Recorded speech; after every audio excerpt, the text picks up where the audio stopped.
What's going on, guys? Tyler here from T-Rod Outdoors, and in this week's episode we got another edition of Tackle Tuesday. We're going to be talking all about soft plastic crawl style baits.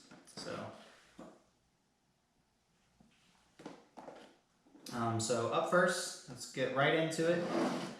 So there's three boxes of crawl style baits that I keep in the boat with me. So I got my Kraken Craws in this box. Then we got nuke punches in this box, and then miscellaneous craws / jig trailers over in this box. These are some smaller type craws, finesse style. So let's get into it. Start off with the Kraken Craw. Give you guys a look in here. So I have 7 different colors of the Kraken Craw. So starting off, we have Summer Craw, Green Pumpkin, and then a Lime Green on the other side. Then we have Natural. It's like Green Pumpkin, Black and Blue at the same time, and then like gold on the back side. Next one up, we have Alabama Craw. It's going to be Green Pumpkin on the top, and then orange on the bottom. Up next, we got Blue Baby. So it's going to be like a baby blue swirl with green pumpkin on the bottom and then all green pumpkin on the top. We got classic green pumpkin on both sides. We got June Bug, which is like a purpley with teal flake.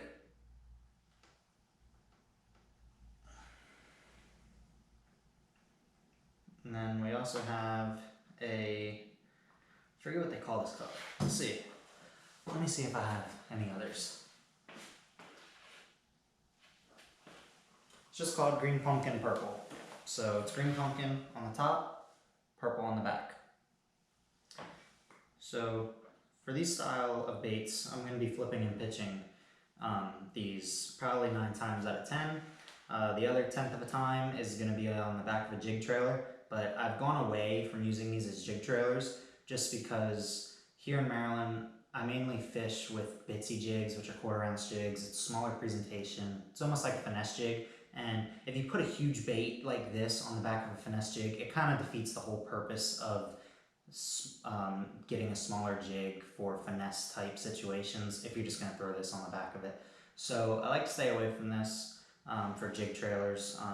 But I do like to sometimes use it on the back of a chatterbait as a chatterbait trailer, but instead of putting it this way, I'll put it standing up like this so that the claws will swim along. Instead of swimming this way, they'll swim along, kind of like mimics a fish, like a bait fish. But I normally will be Texas rigging that with a 3/16 or 1/4 ounce weight pegged on a 3 or 4/0 extra wide gap hook. So that's probably about it on the Kraken Craws. A very versatile bait to throw if you're just standalone Texas rigging it. I'm going to be throwing a Kraken Craw or a nuke punch. Now nuke punch I like to use when I have to punch through some brush or some grass or mats. So the nuke punch is kind of like the Bandito bug if you haven't seen one before, but it doesn't have all these side appendages. So it's very streamlined in the water. And it still has the same ribs as the Bandito bug, so you still get all that vibration, but you just won't have any other appendages that you could get snagged on the way through the brush. Like I said, it is very streamlined to punch right through the brush, just like the name Nuke Punch. So I only got a couple color of these ones. I need to pick up a couple more. So this one's Green Pumpkin Purple. I actually have a Watermelon Red Flake in this one.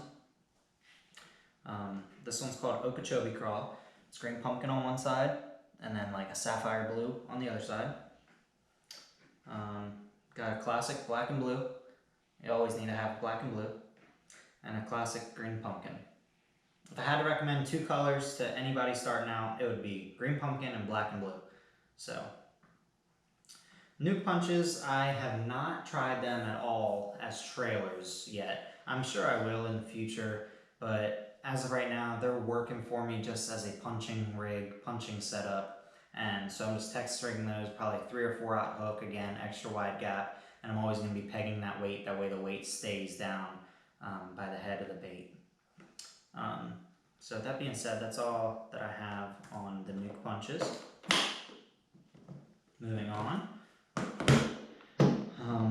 This third box is craws and jig trailers is how I have it labeled, because so these are some of my smaller style. This is what I use for jig trailers, more or less. So last thing of the Guggen baits, we have the rattling chunk. So it's just a smaller crack and crawl, but it has rattles. Making sure you guys can hear that. So I have two colors in that, green pumpkin, as well as Alabama craw, green pumpkin on the top, and orange on the backside. Those are really good for jig trailers, especially when you want to add that sound profile to it when it's down in the water, to try to lure those bass in from a further distance when they can hear it, instead of just, they're not relying just on their sight, they can rely on their ability to hear it.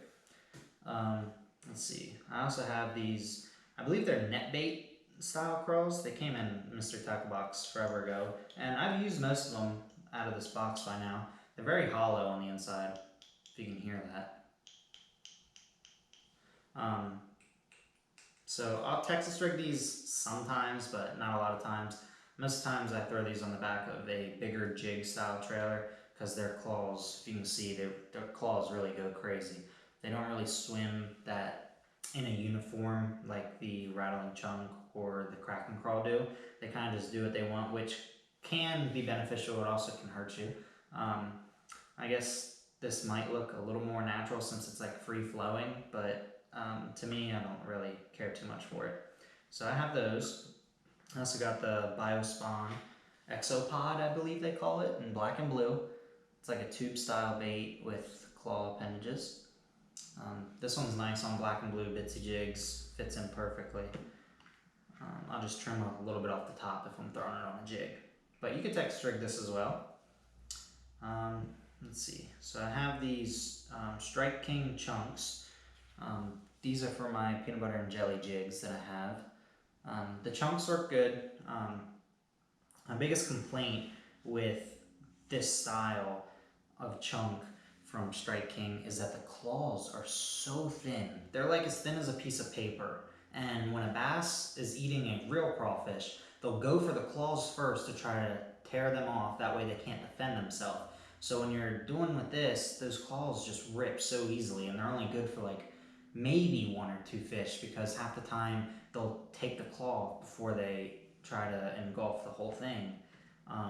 So they're just so thin, it's very hard and it's very annoying having to redo a jig trailer like that when you're out on the water and you'd rather be fishing.